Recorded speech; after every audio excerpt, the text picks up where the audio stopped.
నా పేరు పేరుపోగు వెంకటేశ్వరరావు మాదిగ, ఏపీ ఎంఆర్పిఎస్ రాష్ట్ర అధ్యక్షులు, తెలుగు రాష్ట్రాల సమన్వయకర్త.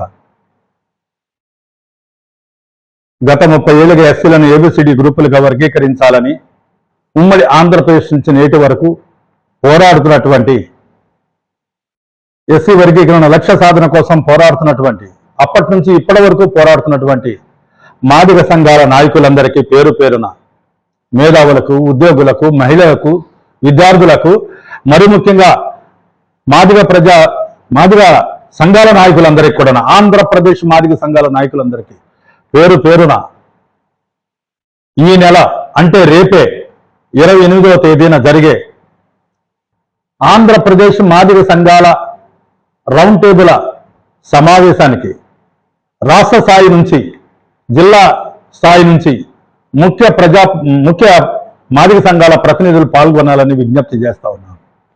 ఎందుకనంటే, ఒక పక్కన వర్గీకరణ జరిగిపోయిందనే ఆంధ్రప్రదేశ్లో కొంతమంది సంబరాలు తెలుసో తెలియకో చేసుకుంటున్నారు. కానీ ఇక్కడ వర్గీకరణ విషయంలో సుప్రీంకోర్టు ఇచ్చిన తీర్పుని అనుసరించి ఆంధ్రప్రదేశ్ ముఖ్యమంత్రి నారా చంద్రబాబు నాయుడు గారు వర్గీకరణ చేసే విషయంలో కొన్ని అభ్యంతరకరమైన విషయాలు మాదిగ ఉద్యమకారులుగా, మాదిగ ఉద్యమ సంఘాల నాయకులుగా మనందరి ముందు ఉన్న సమస్య ఏమిటంటే, ఎస్సీలో ఉన్న 59 కులాలకు, ఉప కులాలకు 1% ఇచ్చారు, మాదిగలకు 6.5, మాలలకు 7.5 అన్నారు. అక్కడికి మనకు ఎంతో కొంత తగ్గినా సర్దుకుపోదాములే అని అనుకున్న సమయంలో గౌరవ ముఖ్యమంత్రి నారా చంద్రబాబు నాయుడు గారు వర్గీకరణ చేసే విషయంలో రోస్టర్ సిస్టాన్ని ముందుకు తీసుకొచ్చి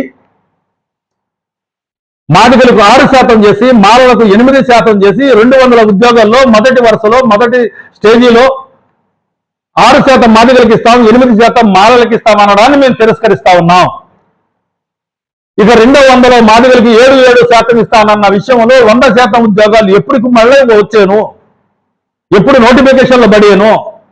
కాబట్టి ఈ సంవత్సరం విద్యా సంవత్సరం కోల్పోకుండా ఉండాలంటే, మాదిగల వాటా మాదిగలకి రావాలంటే, రాజీవ్ రంజాన్ మిశ్రా వేసిన కమిషన్ రిపోర్ట్ను తెప్పించుకున్న చంద్రబాబు నాయుడు గారు మరి 6% ఎందుకు తగ్గించారు, 8% వాళ్ళకి ఎందుకు పెంచాల్సి వచ్చింది? మాదిగల్లో ఉన్న ఉపకులాలను కూడా, అంటే ఆది ఆంధ్ర, ఆది ద్రావిడ, ఆది మాల, ఆది మాదిగలను తీసుకెళ్లి మాలల జాబితాలో కలపటం వల్ల మాలలు ఎక్కువ శాతం జనాభాగా చూపించి మనల్ని తగ్గించడం వల్ల మనకి రిజర్వేషన్ శాతం తగ్గిపోతుంది. ఇది ప్రమాదకరంలో పడబోతా ఉంది. కాబట్టి రోస్టర్ సిస్టంలో మాదిగలకు మొదటి స్థానం రావాలా, లేకపోతే మాలలకు ఇచ్చినట్లుగా అంగీకరించాలా, ఏది సమన్యాయంగా ఉందో మనం ఆలోచించాల్సినటువంటి బాధ్యత మాదిగ సంఘాల ప్రతినిధులుగా మీ అందరం ముందు ఉంది. కాబట్టి అందరినీ పేరు పేరున పిలవలేకపోయినా, పిలవగలిగినంత వాళ్ళను పిలిచినప్పటికీ పిలవలేనటువంటి వాళ్ళు కూడా గ్రహించి రేపు 28న జరగబోయే ఈ వ్యత్యాసాల ప్రమాదం ఏదైతే ఉన్నదో, ఈ రోస్టర్ విధానం ఏదైతే ఉన్నదో, ఈ 6-8% పట్ల మన అభిప్రాయాలు చెప్పాలి ముఖ్యమంత్రి గారికి. అదేవిధంగా మరి మన ఉపకులాలను కూడా తీసుకెళ్లి దాంట్లో కలిపి వాళ్ళని ఎక్కువగా చూపించే దాని మీద కూడా మనం చర్చించాల్సిన అవసరం ఉంది. అదేవిధంగా జిల్లాలో యూనిట్ గా తీసుకుంటానన్న విషయం మీద కూడా కాదు, రాష్ట్ర స్థాయి యూనిట్ తీసుకోవాలా, ఏ అంశం మీద మనం మాట్లాడుకోవాలని చర్చించాల్సిన అవసరం, అనేక విషయాలు చర్చించాల్సిన అవసరం. రేపు 28వ తారీఖు నాడు మాదిగ సంఘాల రౌండ్ టేబుల్ రాష్ట్ర స్థాయి సమావేశానికి మీరందరూ పేరు పేరున వచ్చి చర్చించండి. మనకి జరగబోయే ప్రమాదం మీద మాట్లాడుకుందాం, ముఖ్యమంత్రి గారిని కలుద్దాం, ఆయన దృష్టికి తీసుకెళ్దాం. ఆయన మనల్ని నిర్లక్ష్యం చేస్తే మనకు న్యాయం జరిగేంత వరకు కూడా పోరాటం చేయాల్సినటువంటి అవసరం ఉంది. కాబట్టి ఇది కేవలం వెంకటేశ్వర మాదిగ తీసుకునే నిర్ణయం కాదు, ఇది యావత్ జాతి మాదిగ సంఘాల నాయకులు తీసుకునే నిర్ణయంగా, రేపు ఉమ్మడి నిర్ణయంగా, ఉమ్మడి ఐక్యవేదికగా మనం ఏర్పడదాం, ముఖ్యమంత్రి గారి దృష్టికి తీసుకెళ్దాం. మందాకృష్ణ కలిసి వచ్చినా కలిసి రాకపోయినా అంతిమ దశకు చేరుకున్న ఈ నేపథ్యంలో కేబినెట్ సమావేశం జరగబోతున్న ఈ సందర్భంలో కేబినెట్ సమావేశానికి ముందే లోపాలను సరిదిద్దుకోని మాదిగలకు సమన్యాయం చేయమని అడిగే విషయంలో మనం ముందుండాలంటే రేపు జరగబోయే 28వ తేదీన సమావేశంలో ప్రతి ఒక్క మాదిగ సంఘాల నాయకులు పేరు పేరున వచ్చి కలిసి చర్చించి ఇందులో భాగస్వాములు కావాలి, ఐక్యం కావాలి, జేఏసీగా ఏర్పడదాం, చంద్రబాబు నాయుడు గారిని కలుద్దాం. మాదిగల హక్కుల విషయంలో రాజకీయాలకు అతీతంగా, సంఘాలకు అతీతంగా, యుగోలకు అతీతంగా ఐకమత్యంగా కలిసి మనం పోరాటం చేద్దాం.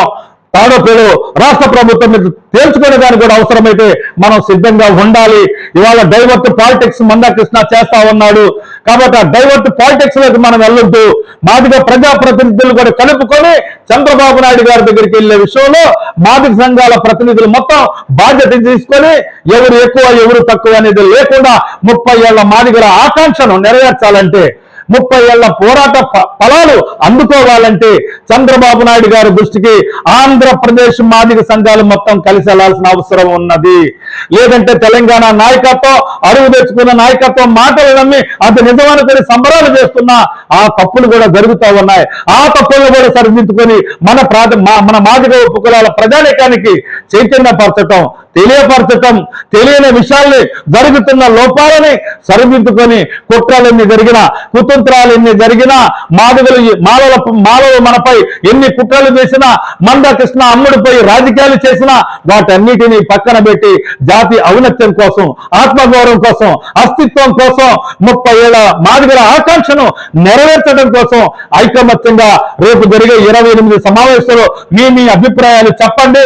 అందరి అభిప్రాయాలు కలబోసుకొని మాట్లాడుకొని మనం ఏం చేయాలో భవిష్యత్తు కార్యాచరణని అవసరమైతే ఏ రూపంలో మనం వెళ్ళాలో ప్రకటిద్దాం.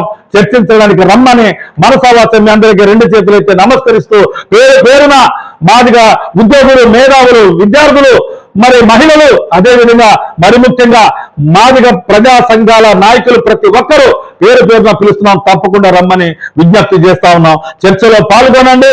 మాదిగల ఆకాంక్షను నెరవేర్చడానికి, మాదిగ హక్కులు సాధించుకోవడానికి, లక్ష్య సాధన కోసం ఇప్పటి వరకు ఆ ఉద్యమ స్ఫూర్తితో పనిచేస్తున్న ప్రతి ఒక్క నాయకుడు ఇక్కడికి రావాలని పేరున నేను విజ్ఞప్తి చేస్తూ రేపు మధ్యాహ్నానికి స్పష్టమైన నిర్ణయానికి వద్దాం.